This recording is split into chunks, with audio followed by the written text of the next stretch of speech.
자, 어제 잠깐 반짝 반등을 했었던 비트코인이 다시 한번 하락을 해주고 있습니다. 8,734불인데요. 지금 XRP는 같이 또 따라서 떨어지고 있는데 23센트까지 하락을 하고 있습니다. 찔끔 올라가고 올라간 것보다 좀 더 많이 떨어지는 듯한 모습을 보여주고 있는 XRP. 이 많은 사람들을 굉장히 지치게 하고 있죠. 이 쥐구멍에도 볕들날이 있다라고 하는데 과연 가격적인 면에서도 XRP가 좀 좋은 모습을 보여주게 될 수 있을 것인지, 지금 리플사는 굉장히 잘 해주고 있죠. 그들이 조금 더 힘을 내서 XRP 활용도가 올라갈 수 있도록 도와줄 수 있기를 바라보면서 오늘 준비한 소식들 또 한 번씩 보도록 하겠습니다. 첫 번째로는 XRP 관련된 분석인데요. 보시면은 XRP의 본격 상승 랠리는 언제쯤 시작될 것인가. 이 분석 같은 경우는 뉴스BTC의 IUC 진달이 한 것이고요. 그에 따르면은 XRP는 주요 약세 추세선인 0.2240달러 저항선 부근에서 이중 바닥, 이 쌍바닥을 찍은 후에 서서히 상승하며 긍정적인 신호를 보이고 있었으나 0.2425달러와 0.2480달러 저항선을 넘어설 경우에만 26센트까지 빠르게 상승할 수가 있으나 그렇게 하지 못했죠. 그렇게 하지 못한다면은 23센트 나아가서 22센트까지 밀릴 수도 있다라는 분석을 남겼습니다. 이어서 금융미디어인 FX 스트리트 같은 경우는 비트코인 같은 경우는 9,000달러 선에서 지친 모습을, 이더리움은 230달러 아래에서 강한 매도 압박을, XRP 같은 경우는 24센트 아래에서 가격을 다져가고 있다라고 이야기를 했습니다. 지금 전체적으로 상황이 좋지 않다라는 것을 알 수가 있는 그런 부분인데요. 이 모든 암호화폐들이 같이 손잡고 다 함께 상승할 수 있으면 좋겠습니다. 오늘 연준에서 금리율도 0.5%나 낮추지 않았습니까? 이 암호화폐 쪽에도 좀 돈이 좀 몰려 들어왔으면 정말 좋겠다라는 희망을 가져보면서 다음 소식도 보도록 하겠습니다. 어제 나왔던 소식인데요. 제가 깜빡하고 전달을 못해드렸네요. 자, 한 달에 한 번씩 풀리게 되는 이 10억 개의 XRP. 최근에 풀린 10억 개 중에 일단 9억 개가 락업됐다라고 하네요. 한마디로 시장에 나올 가능성은 없다라는 것인데요. 나머지 1억 개 같은 경우는 리플사가 사용을 하려고 들고 있다라고 제가 생각을 해볼 수가 있겠는데, 지금 시장 상황이 굉장히 좋지 않기 때문에 10억 개를 그대로 다시 락업을 했었으면 더 좋았겠다라는 생각이 듭니다. 그런데 리플사도 이 1억 개 생각이 있으니까 들고 있는 것이겠죠. 부디 1억 개를 현명하게 잘 사용하면서 XRP 유동성을 늘려주고 새로운 송금로를 뚫고 사업을 확장하는데 잘 쓰여질 수 있기를 바라봅니다. 설마 하니 이런 상황에 막 던지겠어요. 안 그래도 욕을 바가지로 먹고 있는데 말이죠. 자, 그 다음에는 센텐더뱅크에 관한 소식이 있습니다. 이 센텐더뱅크의 또 다른 송금 앱이죠. 파고FX가 다가오는 봄 시즌에 출시가 될 예정이라고 합니다. 아직까지는 이 엑스커런트를 사용하는 것으로 알려져 있는 이 파고FX. 많은 사람들은 장차 나아가서 ODL까지 사용되게 될 것이라 라고 이야기를 하고 있는데요. 일단은 엑스커런트로만 알고 있어야 되겠죠. 앞서 나가면은 또 실망할 수 있으니까. 자, 아무튼 이 파고FX가 출시되게 되면은 TransferWise랑 라이벌이 되게 될 것이라고 합니다. TransferWise는 리플사의 기술을 사용하지 않습니다. 앞에 이 트랜스퍼라는 단어가 붙은 업체들이 많기 때문에 저도 종종 헷갈리는데요. 일단은 리플사의 고객들이 리플사의 기술을 가지고 경쟁하는 그런 구도는 아니게 되었습니다. 자, 아무튼 파고FX 출시를 위해서 센텐더뱅크는 외부 자문인 딜로이트 등 영국과 브뤼셀, 마드리드를 중심으로 50여 개의 팀으로부터 조언을 받았다라고 하는데요. 그만큼 만반의 준비를 갖췄다라고 볼 수가 있겠습니다. 이들은 영국 시장에 앞으로 몇 달 안에 이 앱이 출시되게 될 것이며 20개국 이상의 시장에 송금을 하는데 활용될 수 있을 것이다 라고 이야기를 합니다. 이미 그들은 영국에서 관련된 자격증도 취득한 상태이고요. 이들은 이제 작년부터 트랜스퍼와이즈가 독점하고 있는 멕시코와 영국 간의 송금에 참여하게 될 것이라고 합니다. 자, 멕시코가 여기서 또 나왔죠. 그래가지고 사람들이 기대감을 갖게 되는 것인데요. 영국 같은 경우는 또 이제 암호화폐에 대해서 굉장히 열린 그런 체제를 갖고 있는 국가 아니겠습니까? 이왕이면은 이 센텐더에서도 ODL을 사용하면 진짜 좋겠네요. 이렇게 대형은행이 ODL을 써줘야 좀 파급 효과가 있기 때문인데요. 자, 아무튼 기사 계속 읽어보도록 하겠는데, 이 센텐더뱅크와 트랜스퍼와이즈의 라이벌 구도가 이제 예상이 될 것이라고 하고요. 그 외 센텐더뱅크의 파고FX 같은 경우는 기존의 BBVA 은행의 디네로 익스프레스, 그들의 송금 앱인데요. 이들과도 경쟁하게 될 것이다 라고 사람들은 예상을 하고 있습니다. 자, 여러가지로 기대를 또 하지 않을 수가 없게 만드는 파고FX에 관한 소식이었고요.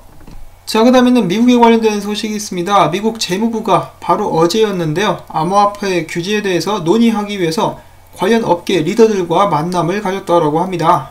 미국 재무부 장관을 비롯해가지고 미국 정부 측에서는 암호화폐가 불법적인 부분에 사용되는 것을 용납하지 않을 것이다 라고 재차 강조를 했는데요. 재무부는 책임감 있는 혁신과 금융 시스템을 더욱더 효과적으로 발전시킬 수 있는 새로운 기술들은 환영한다라고 이야기를 한 바가 있으나 기존의 암호화폐에 있어서는 굉장히 보수적인 입장을 내비친 바가 있습니다. 자, 아무튼 이들은 규제에 관해서 계속해서 활발하게 논의를 하고 있고요. 이 결과로서 리플사는 XRP에 좋은 소식이 나오게 될 수 있을지 그런 부분들도 저희가 주목을 해볼 수가 있겠습니다. 자, 이 회의에 리플사의 직원이 참석했는지 하지 않았는지는 아직까지는 밝혀지고 있지 않은 상황입니다. 자, 이 소식과 더불어 가지고 다음에는 테크크런치의 창업자이자 XRP 에링턴 캐피탈의 마이클 에링턴이 이 XRP에 대해서 뭐라고 했는지를 한번 잠깐 보도록 하겠는데요. 이 두 가지를 연달아서 본 후에 시청자분들의 의견을 함께 보는 시간 또 한번 가져보도록 하겠습니다. 자, 일단 마이클 에링턴 이렇게 이야기를 합니다. Right. So we're called Arrington XRP Capital, right? And so obviously we like XRP, but one of the reasons we like it is we wanted to denominate our fund in a cryptocurrency that was super fast to actually move money. So Bitcoin's awesome, right? But if you need to move $50 million in 2 seconds and pay like less than 50 cents, that's where XRP comes in, and that's actually what happened. So our very first close was $50 million in January of 2018, the week before the all-time high. We closed our fund, which is super awesome, and in a bad way, right? But we did that close, and it was 2 seconds. It wasn't 10 minutes. It was really cool. It cost I think 40 cents to move $50 million. So that was just fantastic. 자, 우리 에링턴 캐피탈은 XRP를 굉장히 좋아한다. 그 이유 중에 한 가지는 XRP는 자금을 정말 빠르게 이동시킬 수 있기 때문이다. 자, 비트코인도 좋지만은 만약에 5천만 달러를 옮긴다 쳤을 때 XRP를 사용하게 되면은 대략 2초 만에 완료가 될 수 있고 비용은 50센트조차 들지 않는다. 이것이 바로 XRP를 사용하는 데서 오는 장점이다.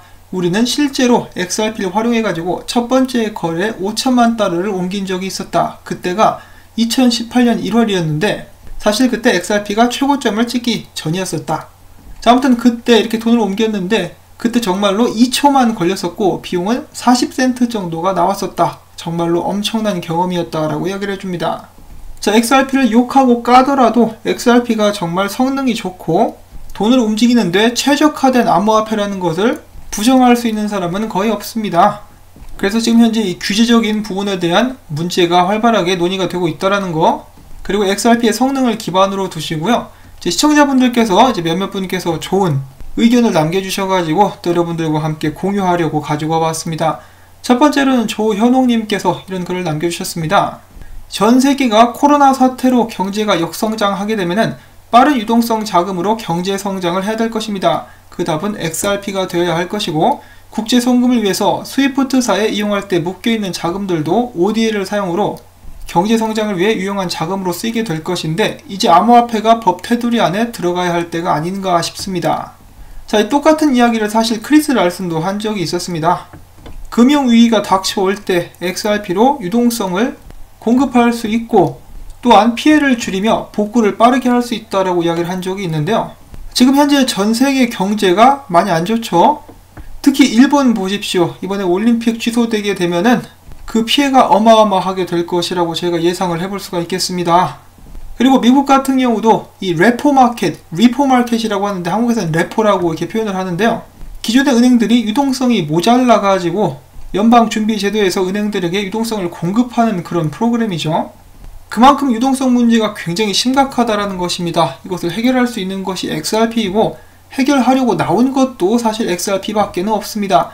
다른 암호화폐들 보시면은 이 법정화폐를 대체를 해버리겠다라는 야망을 가지고 있는데 그에 반해서 XRP는 이 유동성을 도와주겠다라고 나서고 있는 것이죠. 그래서 법적으로 이 규제적으로 XRP를 활용하는 부분들이 해결이 된다라면은 전 세계의 유동성 난을 해결하기 위해서 XRP가 활용되게 될 수도 있다라는 것을 저희가 기대를 해볼 수가 있다라는 것이죠.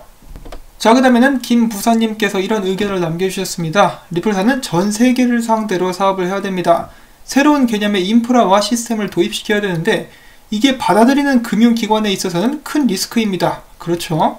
그래서 리플사는 XRP라는 총알 없이는 투자가 불가능할 거라고 추측을 합니다. 결과론적으로 봤을 때 투자자 돈으로 투자를 해서 투자자는 열받는 것이 사실인 것 같습니다. 그러나 이게 사업이 잘 되면 윈윈이 될 수 있는데 만약에 ODL이 실패하면은 진짜 투자자 2번 죽이는 꼴이라고 생각을 합니다. 리플사가 머니그램에 수백억 투자해가면서 ODL을 쓰게 하는 데는 다 이유가 있습니다. 2018년 스웰, 페더럴 유니온, 코알릭스, 머큐리 FX 등 XRapid 상용화 발표 이후 거래량이 거의 없다시피 했었습니다.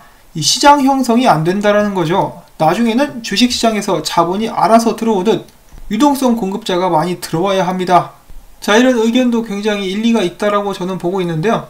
그때 사실 저희들도 굉장히 들떴었습니다. 머큐리 FX가 실제로 XRP를 활용해가지고 송금을 하고 그 외 회사들도 이제 나름 열심히 한다라고 했었는데 유동성이 모자라서인지 거래량이 굉장히 저조했었죠.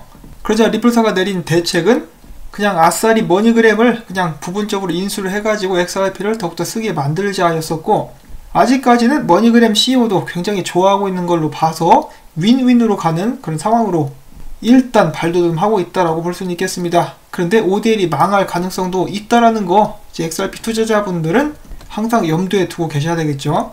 자, 이렇게 좋은 의견들을 남겨주신 조현옥님, 김부사님께 다시 한번 감사의 말씀을 전해드리고요. 앞으로도 모든 시청자 여러분들께서 계속해서 좋은 의견들을 남겨주실 수 있기를 바랍니다. 자, 물론 XRP가 망했다, 문제가 있다라는 의견 같은 경우는 조금 더 구체적인 근거들을 남겨주셔야만 제가 공유를 할 수가 있을 것 같습니다.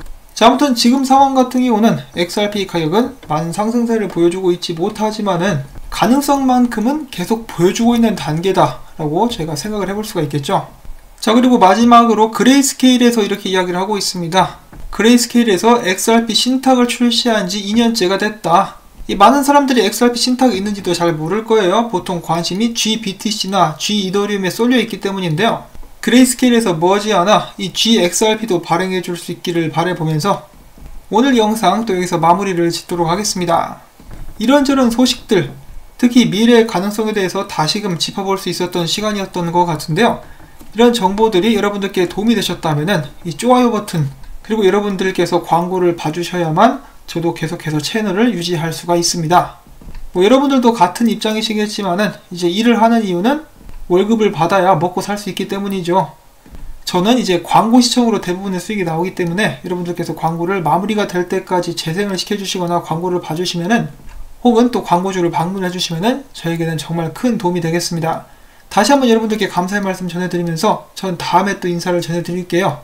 안녕히 계십시오.